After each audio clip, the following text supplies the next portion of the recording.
Today we're talking about the soul. My mom's having a hard time understanding the concept of a soul, so I thought I would, try and explain my very limited understanding of it and what I know of souls.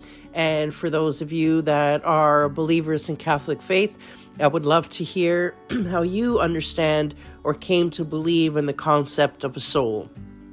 Now, just to get to the basics, in Catholic belief, the soul is considered the spiritual essence of a person. It's immortal, meaning it does not perish when your body dies, and it's the aspect of a person that's capable of eternal happiness with God in heaven. The soul is seen as the seat of human consciousness and free will, intellect. It's what gives life to the body. Catholics believe that each soul is created directly by God and it's unique, and that the health of your soul is affected by your choices and actions in life, especially through sins and virtues. So still a little bit hard to grasp, right? Even it's a simple answer, but still hard to understand. And before I try and make this understandable, always keep room, I think, for the fact that some things are mysteries of faith. And even if we may be able to digest some of the concepts maybe partially, don't be concerned if you don't grasp it all, because, the creation, God, the world is a very complex place. Science doesn't even have all the answers to all the things, especially where this is concerned.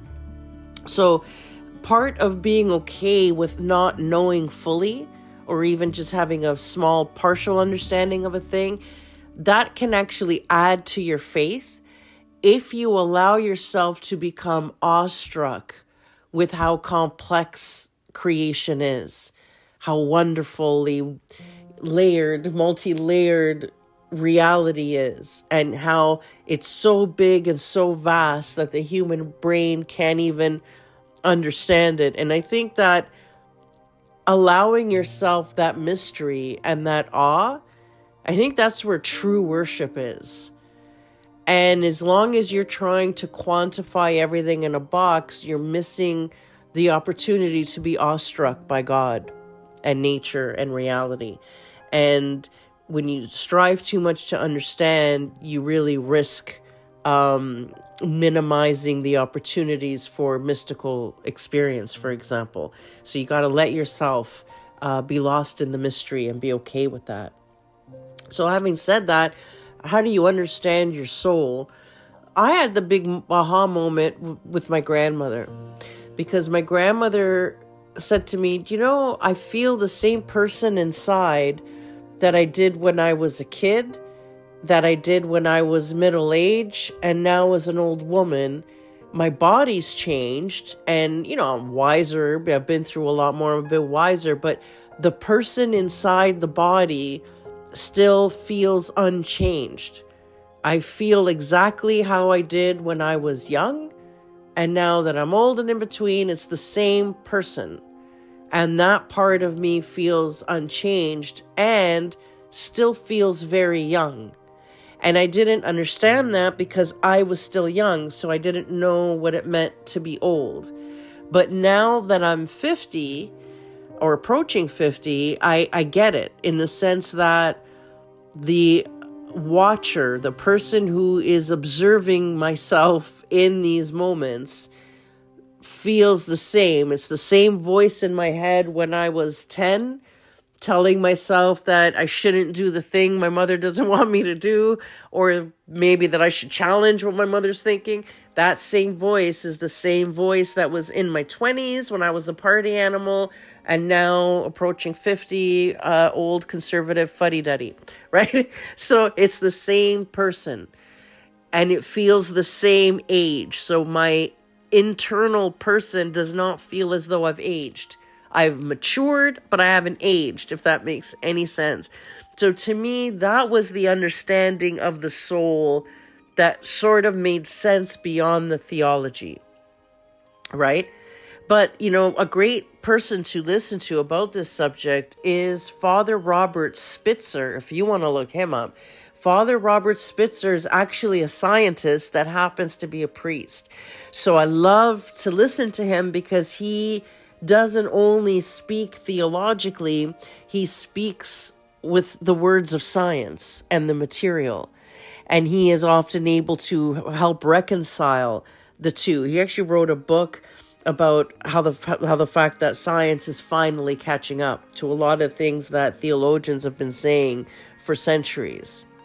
So this invisible thing inside you, that consciousness, right? So some atheists will say, well, that's just synapses in your brain, the electricity in your brain. And it's like, okay, but science can map that, right? Like science can go in and look at how your brain is moving and what parts of your brain are triggered at certain times or whatever.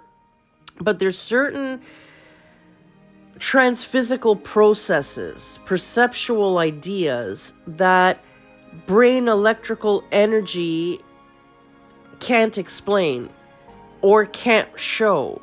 So ask, a neurologist to show you where love is, or why you have a deep need for beauty. Like there's some things that in life you need, and if you do without it, you suffer in terms of quality of life.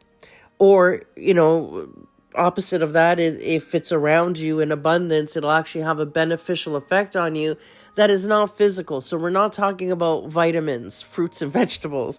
I'm talking about things like beauty, like love, like meaning, the ability to plan for your future, or to have nostalgia for the past, the longing, that inner longing that we have for God, that when you're not following God will lead you to worship any other thing, even if it's bad, like addiction, right? Because we are wired to seek the God. We are wired to worship. The wanting of justice, the feeling that we need to have justice in the world, all of those things. If the materialists were right, if atheists were right and we had no soul, and as my mother believes, you die and then you rot and you just become the earth and there's nothing left of you at all, then what's the point? What's the point of living? Why be a good person? There's no afterlife that you're being a good person for, right? So there's no real need. They're not trying to please a God. You're not trying to earn your way into anything. And then atheists will say, well, that's just to be good for the sake of being good. Or maybe it's a survival thing of the species, that the species will survive when the members of that species are nice to each other, right? So I guess you could say that.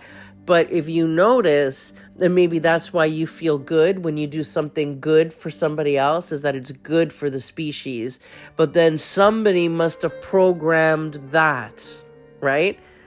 So was it that we were always bad to each other and then kept dying off? Maybe that's where the big, when Noah's flood, where everybody died, right, was because we were all so bad to each other. So somewhere in the history, we learned to be a little bit nicer. And so all those, world-ending plagues stopped. I don't know. We can try and materialize all of the things. But I know that my need for beauty, I used to live in a really not so pretty city. I had little pretty pockets, but the city itself wasn't pretty and my view wasn't pretty. My mother lived in a condo right downtown Mississauga, not pretty. And we were both in these city environments that it depleted your energy. And when I left my house, especially in Welland, the downtown was dilapidated and boarded up. The city was struggling, growing in subdivisions, but wasn't growing really in that community culture, that you get from having a thriving downtown. Theirs had, kind of gone bust. And it was depressing. And it was depressing to be around all that ugliness. Instead, now I live in the Maritimes where the view is spectacular. This morning I had 7 deer outside my window, pheasants in my backyard. Like, it's a whole different vibe to have a bald eagle or an owl or a hawk soar by your window, while you're in your home office. That does something to you. So when you're in a beautiful environment and you see more beauty than ugly on a daily basis, that is a huge impact on your subconscious. Why? Like, if we were just atoms and electrical circuits and nothing meant anything, why would beauty be so impactful to us as a person? Why does our life feel empty if we don't have somebody to love, or we don't feel loved? Why are we tortured? Like, if we were just meat people, right? If we were just meat bodies and our whole thing as a species is just to procreate, love wouldn't really be necessary. You would be looking for someone to procreate with, and if the person that's in front of you isn't going to do it for you for whatever reason, you'll just happily move on to the next person. So why are we tortured with unrequited love? When we love someone and they don't love us back, at least the same way, that's probably the worst pain anybody could ever go through. Why would it matter? Because theologically, what one might say is that human love is merely a small reflection of the love between God and humanity. So when someone doesn't love us, it feels like we're being rejected by God on some level. And the idea of being separate from God, which is who you truly love, is the most painful thing you will ever experience. The little reflection of that will also be incredibly painful in the physical reality of life. So that's why love is so painful. When you have a job that is just the same routine day in and day out, and you don't love it, and it's just paying the bills, and now it's monotonous and boring, maybe you've done it for a little bit too long, it will make you hate life. It will cause a serious depression. It will impact your mental health. Why? Why would it matter to feel fulfilled? Where does meaning come from? If we're just a body meat suit, why do you need meaning? Why do you need life fulfillment? What's that thing in you? Why are you sitting here planning what you might want to do in the future? Why does it even matter? Right? Why, when you look back at the past and the joys or sorrows of your childhood feel so real, what is that? Who is the person feeling that? Because if you think about your past, good or bad, right? Who is the person? You're not in that moment anymore. That's dead, right? You're not in that moment. If we're only the physical, that means the only thing that exists is what's in front of you right now. So why are you haunted by yesterday? If there wasn't an eternal you, part of this process that is experiencing yesterday, today, and tomorrow all at the same time, we just don't understand it yet. And that ability to move through past and future, that's an intrinsically, as far as we know, a human thing. That's part of our rational self-consciousness. That comes from your soul. And then you might say, let's talk about, paranormal stuff that happens, right? So if you have weird synchronicities that happen after losing a loved one, and then we say, well, if you're just a meat suit, then that must be a hallucination, right? But is it? Is it? Because what happens to people that have near-death experiences? You have to have brain electrical energy. That's what's required in order to hallucinate. So if you are dead, considered dead on the table, that means that they call you dead when electricity stops in your brain and body. So when there's no more electric pulse, they call you dead, which means technically you shouldn't be able to hallucinate. But when they bring you back, why is it that all those people have near-death experiences where they experienced going somewhere else? And they will often describe it as their soul body. They feel like they're still in a body. To them, that's their soul. But they still feel like a thing. They still feel like a person. They still have all the memories and all the self-conscious awareness, and even self-consciousness for that matter. Where does that come from? How do you know if you're just meat and nothing matters, how do you know to be embarrassed? How do you know, So this you inside you that has all of these feelings and wantings and desires that seems unchanging, that is experiencing you and is also aware and observing you all at the same time, that's your soul. The you that feels like you, that is your soul. So when you hallucinate, like if you've done drugs, for example, you see, they say pink elephant. It's rarely that stupid, but usually, things will change colors, and I've done plenty of hallucinogens in my life, so I can speak to this with a lot of authority.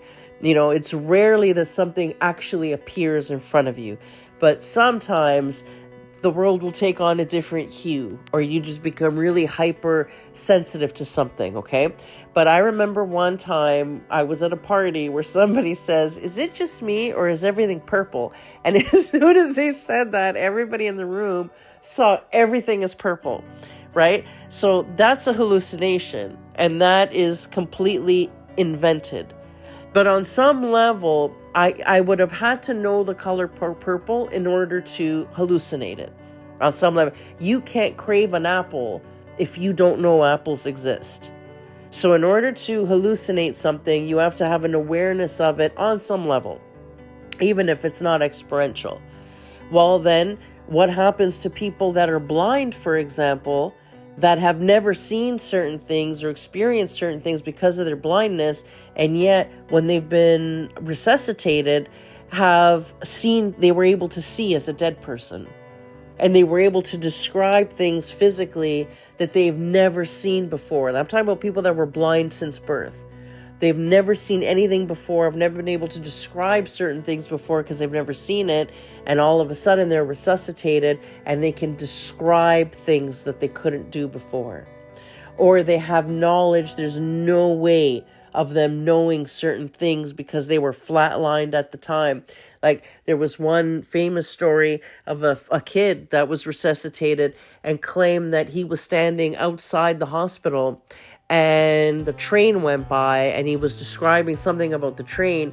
And when they went back and looked at his time of death, there was actually a train that went past at that time. And there's, a billion of those kind of stories. I remember my mom and a friend who was in palliative care, but wasn't supposed to die anytime soon. Like this was a long battle that she was facing. And all of a sudden she started telling my mom that aliens were coming to get her at nighttime and were bringing her outside the hospital.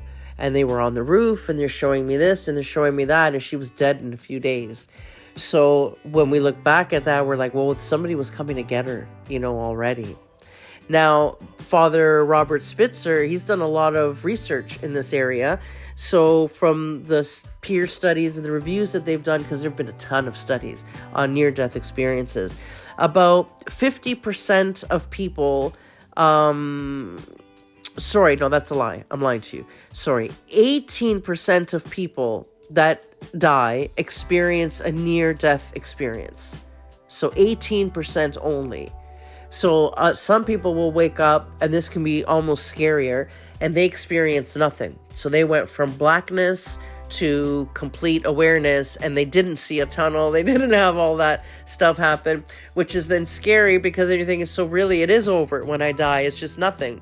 Now, Father Spitzer, he has a theory that you weren't going to die. So you had, the people that are having near-death experiences, it's coming with some kind of judgment, good or bad, okay?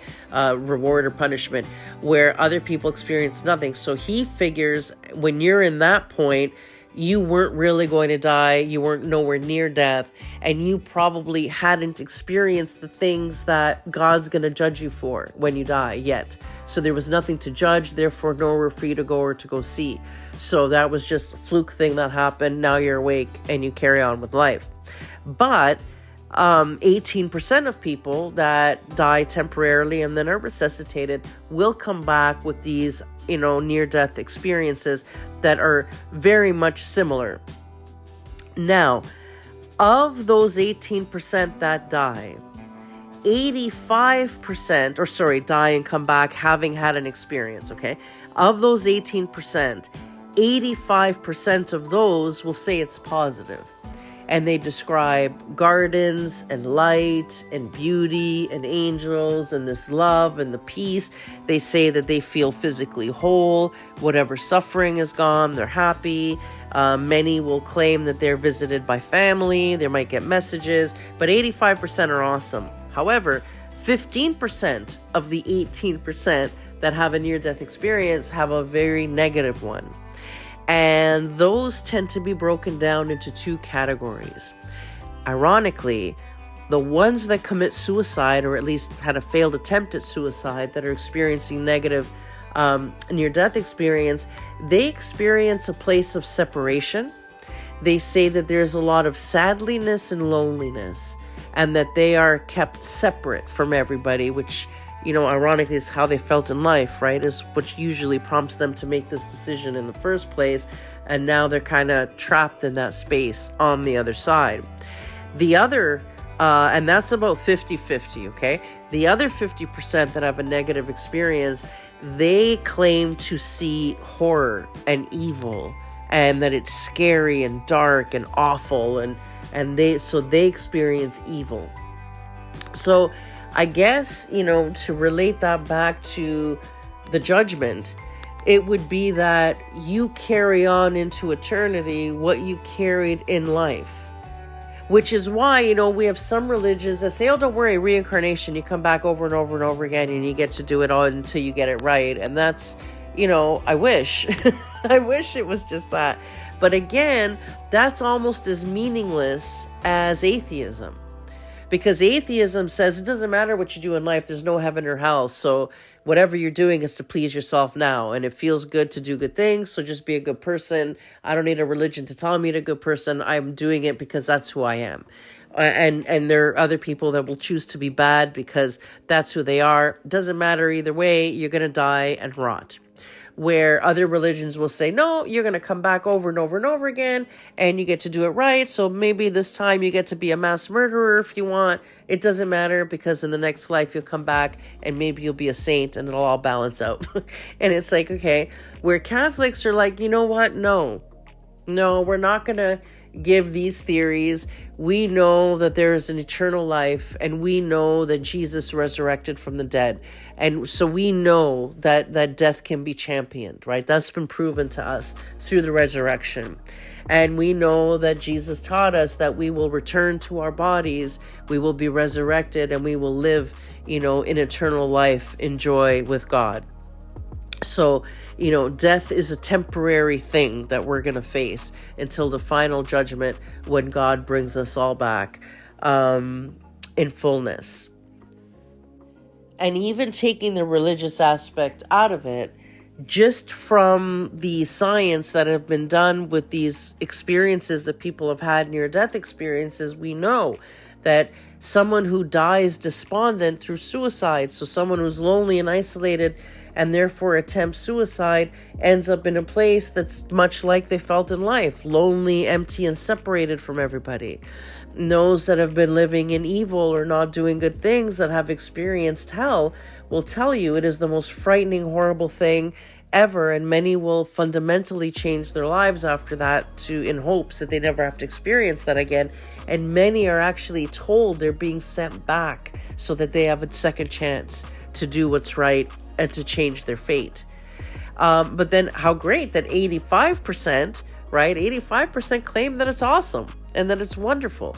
And what Catholics believe is that then when you die, there's the judgment that happens. It's okay, you're part of that 85%. Now, are you saint level where, you're fully, alive in heaven and everything's wonderful? Or maybe do you need a little bit of purification, So that's when we would go into purgatory. And purgatory is the place, kind of like an in-between place, that just refines you and polishes whatever, undoes and fixes the damage you went through in life, maybe, you know what I mean? So that you can actually enter heaven with a pure heart and a clean slate, clean soul, and enjoy eternity forever with everybody that's gone before. So I kind of like the Catholic version, frankly.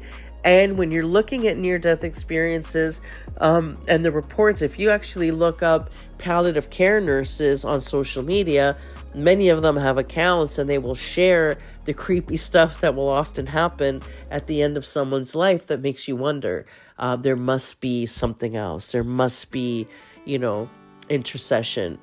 I mean, I know in my own life, many things have happened that feel otherworldly, paranormal-ish, or that, someone outside of you is helping. You're not alone in the world. One of those things was when my mom and I were moving to Nova Scotia. All sorts of things were happening around her parents. But one of the neat things that happened once in my life is I had a very distant cousin reach out to me. And I got this message on Facebook that at first I thought maybe was just a spam. You don't know me. We're cousins. I don't know if you remember me. I promise I'm not crazy, but I dreamt about your grandmother last night and she had a message for you. How weird is that, eh? And at the time, I was making a major life decision, right? I didn't know what that decision was going to look like, but I knew that I had to make some major changes and quickly. And I didn't know, how to even get started thinking about what I should do or where I should go. So the timing of a message like that was pretty remarkable.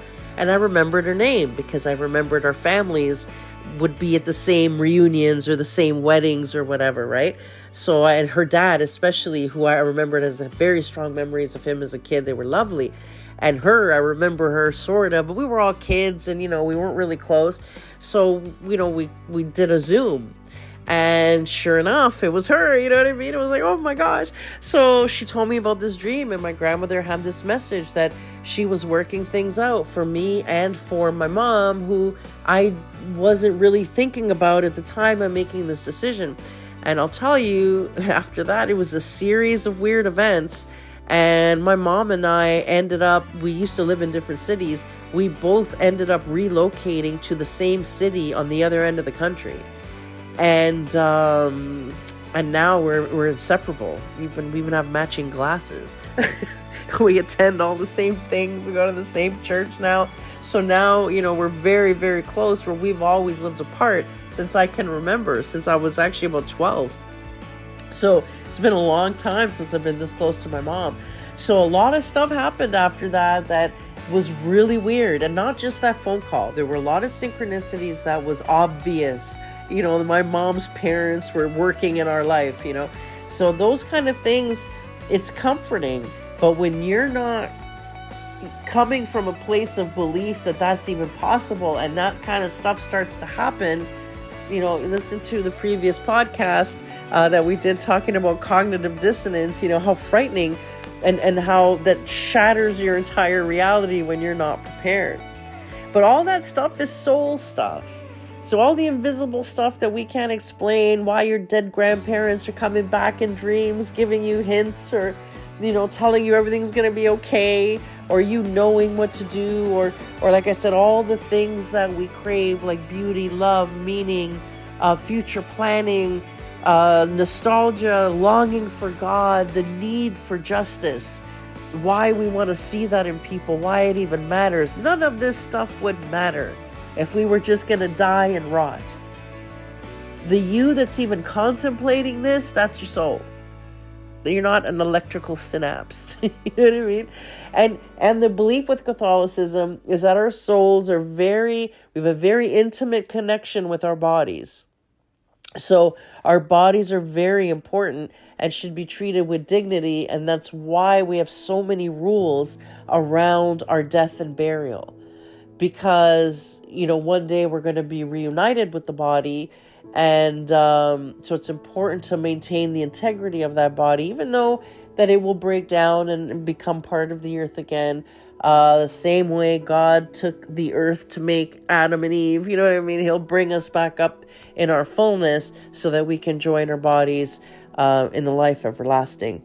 And that's your soul in a nutshell. Hopefully that helps a little bit. Hopefully this helps my mother, and you can enjoy the fact that life has meaning and the things we do have meaning, and not because we want to please God just for the sake of pleasing God so he'll let us into heaven, because that's not sincere either. That's just knowing that we are created by a loving God in a beautiful world, and we have the opportunity to create a beautiful life and live the best life possible, and that what we cultivate in this life, we will experience in eternity in the next life. Therefore, fill this life with as much love and goodness as you can, and community, so that you can feel that joy in eternity. Be blessed.